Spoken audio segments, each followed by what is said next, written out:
Photo ఉంది, ఆ ఫోటోకి చీపురు చూపించి ఇది నీ హాస్టల్లో చేస్తున్న ఘనకార్యం అని చెప్పి ఆ చీపురు విసిరేసి నేను దర్శనానికి వెళ్ళిపోయాను. దర్శనంలో స్వామి వచ్చారు, తిరుగుతున్నారు, నన్ను చూసి నా దగ్గరకు వచ్చారు. నేను స్వామి అని అంటే చూసారు, ఇట్లా చూసి అన్నారు, స్వామి బర్త్డేనా అన్నారు. లేదు స్వామి అన్నారు. మ్యారేజ్ డే అన్నారు. లేదు స్వామి అన్నారు. స్వామి చేయిది విభూ సృష్టించారు. విభూ సృష్టి, ఓ స్వామి చేయి, స్వామి ఫస్ట్ టైం విభూ సృష్టిస్తున్నా అని చెప్పి నేను చేయి చాచి లేస్తుండే స్వామి నాకు విభూతి వేస్తున్నారు. వేస్తూ నాతో అంటారు, నువ్వు హాస్టల్లో చేసిన ఘనకార్యానికి మహాప్రసాదం రా, ఇది తీసుకో. తెలుగు నా మాతృభాష కాదు, నా గురు భాష, దేవభాష. మన ఆత్మవిశ్వాసాన్ని, ఆత్మగౌరవాన్ని దెబ్బతినకుండా మన అహంకారాన్ని పోగొడతారు. మనం ఏ స్టేజ్ ఎక్కి మనం పర్ఫామ్ చేసామనేది మనకి ఇంపార్టెంట్ కాదు.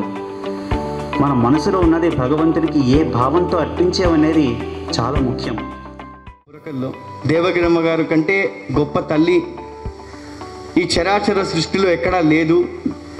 ఇలా చెప్పినప్పుడు స్వామి బుర్రకథంతా అయిపోయాక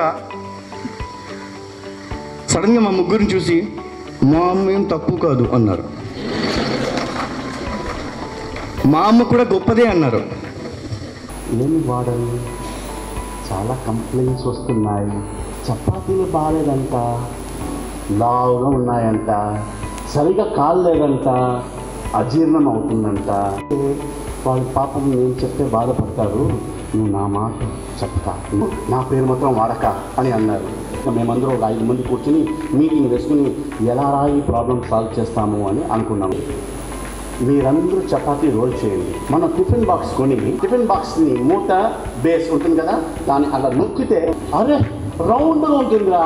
ఈ మాయా నాటక సూత్రాది లిటిల్ కృష్ణ నేరుగా దాని దగ్గరికే వెళ్ళాలి. ఇది ఏంటిది అన్నారు. స్వామి చపాతీ. చపాతీయా అని అలా తీసి చేయి పెట్టి తీశారు, రౌండ్గా ఉంది. ఇంకో పక్క చేయి పెట్టి తీశారు, రౌండ్గా ఉంది. ఇలా ఇలా కలిపి మధ్య నుంచి తీశారు, రౌండ్గా ఉంది. వాడన్ అన్నారు, పిల్లలు ఇంత బాగా రౌండ్గా చేశారే. స్వామి ఆ ఒక చిన్న ఇన్సిడెంట్ చూసేసి చిన్న పిల్లల్లాగా అక్కడ ఉన్న ప్రతి ఒక్క విఐపి తినేవారి దగ్గర నా పిల్లలు చేశారు, చూడు ఎంత రౌండ్గా ఉంది, నా పిల్లలు చేశారు చూసావా ఎంత రౌండ్గా ఉంది, నా పిల్లలు చేశారు చూసావా ఎంత రౌండ్గా ఉంది. అది స్వామి ప్రేమ.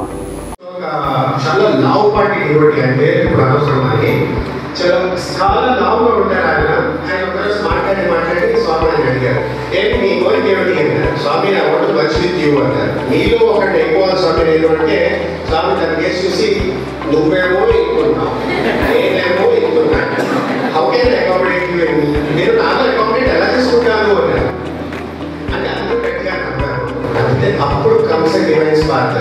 అంటే ఒక్కొక్కసారి చెప్తూ ఉంటాను, స్వామి దగ్గర the greatest gift you need is alertness.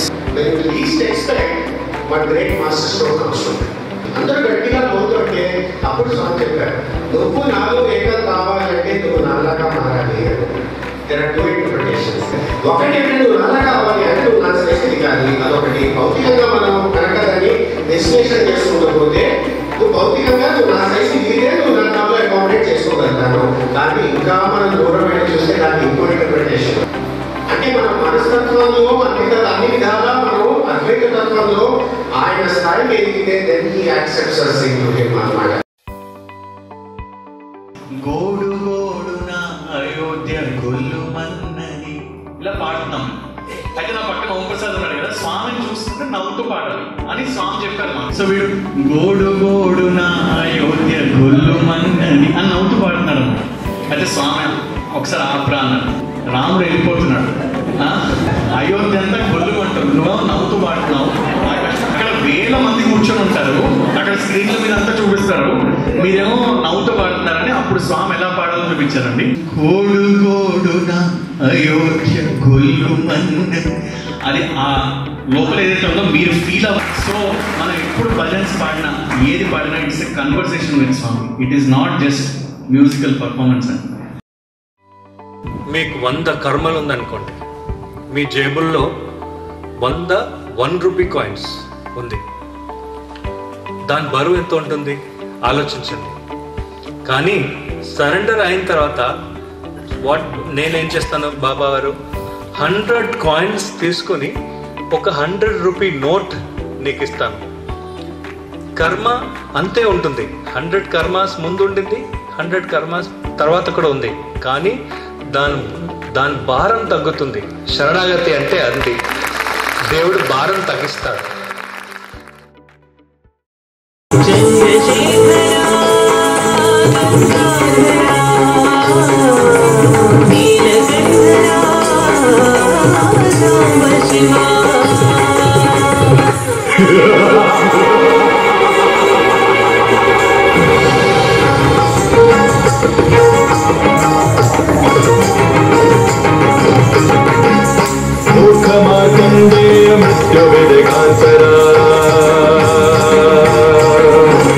యమధర్మమును దాటు యేశువుడు ఆచురా,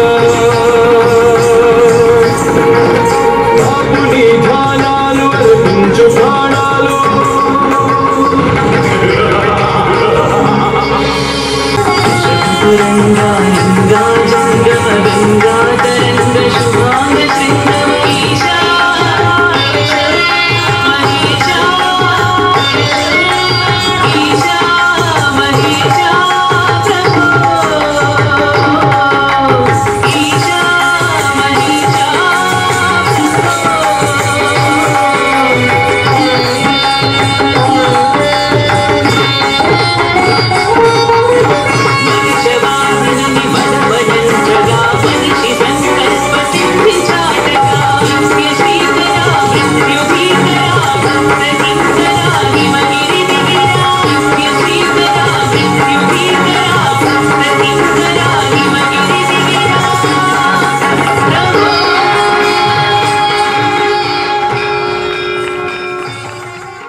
మీరు ఎప్పుడు దయ ఉంది, నా దయ నా బ్లెస్సింగ్స్ ఉన్నాయంటారు. నా దయ మీ దయ మీ బ్లెస్సింగ్స్ మా మీద ఉన్నది అని అనుకుంటానికి అని నిర్ధారణకి రావటానికి ఏంటి, దానికి ఏమన్నా చిట్కా ఉందా, ఉపాయం ఉందా, ఏదైనా ఉందా అంటే స్వామి అన్నారట, చూడరా నీకేదో బాగా డబ్బులు వచ్చినప్పుడు, బాగా ప్రమోషన్ వచ్చి మనోడు మనోరాలు పుట్టినప్పుడు అది కాదు స్వామి. It is not a sign of Swami's grace. ఇన్వాలంటరీగా నీ అంతటా నీకు నీ ప్రమేయం లేకుండా స్వామి తలంపులు నీ తలలో వచ్చినప్పుడు that is a surest sign of Swami being with you అన్నారు. అన్ని షార్ట్ కట్స్ మనం చూసేదంతా షార్ట్ కట్ స్వామితో పనికిరాదు. స్వామి ఏం చెప్పారు అంటే, ఇది స్పిరిచువల్ లైఫ్, ఇది వరల్డ్లీ లైఫ్, ఇది సపరేట్ అది సపరేట్. నేను థర్స్డే సండే అక్కడ సాయి సెంటర్కి పోయినప్పుడు బాగుంటాము, ఇంటికి పోయిన తర్వాత ఫస్ట్ మళ్ళీ అందరితో అరుస్తాము, పొట్లాడుకుంటాము. ఇట్లా ఉన్నప్పుడు ఇది స్పిరిచువల్ లైఫ్, అది వరల్డ్లీ లైఫ్ అని సపరేట్గా పెడితే ఏం ప్రయోజనం లేదు. అసలు ముందు పోం మనం. ఊటీ చాలా చలిగా ఉంటుంది. యాక్చువల్లీ ఈ సమ్మర్ టైంలో అందరూ ఊటీకి హాలిడేస్కే వెళ్తారు. నైట్ చలిగా ఉన్నప్పుడు స్వామి ఉండేవారు అక్కడ. మనం అందరూ 7:30కి భోజనం చేసి, మన స్ట్రిక్ట్ రెజిమెన్ అక్కడ 7:30 భోజనం చేసి 8 లోపల మనం అందరూ చిన్నపిల్లలు ఆఫ్ టు బెడ్ అనమాట. సో అక్కడ అందరికీ రగ్స్, క్విల్ట్స్, బ్లాంకెట్స్ అన్నీ ఉన్నాయి. సో అందరూ బాగా స్వెటర్ వేసుకొని బాగా కవర్ చేసుకొని పండుకునేవాడు మనం. నెక్స్ట్ డే మనం లేచిన తర్వాత, చిన్నపిల్లలు ఆయన లేచిన తర్వాత ఈ బ్లాంకెట్లు, ఈ రగ్గులు ఇంకా మన మీద ఉండేవి. అంటే చిన్నపిల్లలు చాలా కష్టం, అందరూ తరిమేస్తారు కదా, కిక్ చేసేస్తారు నైట్లో. మన టీచర్స్ చెప్పేవారు, మనం నిద్రపోయిన తర్వాత, అందరు పిల్లలు నిద్రపోయిన తర్వాత స్వామి ఆయన రూమ్ ఫస్ట్ ఫ్లోర్లో ఉండేది, అక్కడి నుంచి దిగి వచ్చేవారు. దిగి మనం అప్పుడు 90 స్టూడెంట్స్ ఉండేవాడు. ఒక్కొక్క బెడ్కి వెళ్ళి స్వామి చూసేవారు, నిద్రపోతున్నాడా, ప్రాబ్లంలో ఉన్నాడా, బ్లాంకెట్ ఏమైనా కిక్ ఆఫ్ చేశాడని.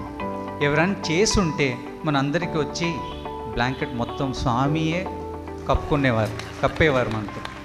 కప్పేసి మళ్ళీ అలాగా ఫుల్ రౌండ్ తీసుకొని మళ్ళీ వెళ్ళేవారు. సంస్కృతి సాంప్రదాయాలు తప్పనిసరిగా పాటించాలని చెప్పారు స్వామి. నా ఆంధ్రాకి సంబంధించిన అమ్మాయి పెళ్ళి జరిగినప్పుడు అక్కడ పెళ్ళి అయింది. వాళ్ళందరూ కింద వడ్డించాలండి.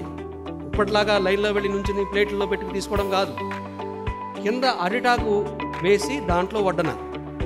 నేను ఒక్క విషయం చెప్తానమ్మా, మీరెవరైనా మీ పిల్లలకి ఒక వైట్ పేపర్ మీద అరిటాకు బొమ్మ వేసి, బంగారు తండ్రి ఈ పదార్థం ఇక్కడ వేయాలి, ఈ పదార్థం ఇక్కడ వేయాలి అని చెప్పి సర్కిల్ చుట్టి ఆ పదార్థం పేరు రాసి ఇలా వడ్డన చెయ్యాలరా అని ఎవరైనా చెప్పారండి మీరు? ఒక వైట్ పేపర్ తీసుకుని చక్కగా అరిటాకు బొమ్మ వేశారు స్వామి. అరిటాకు బొమ్మ వేసి, ఒరే ఇది ఇక్కడ వేయాలరా, ఇది ఇక్కడ వేయాలరా, కూర ఇక్కడ పెట్టాలరా, పప్పు ఇక్కడ పెట్టాలరా, సాల్ట్ ఇక్కడ వేయాలరా, మజ్జిగ చుక్క ఇక్కడ వేయాలరా,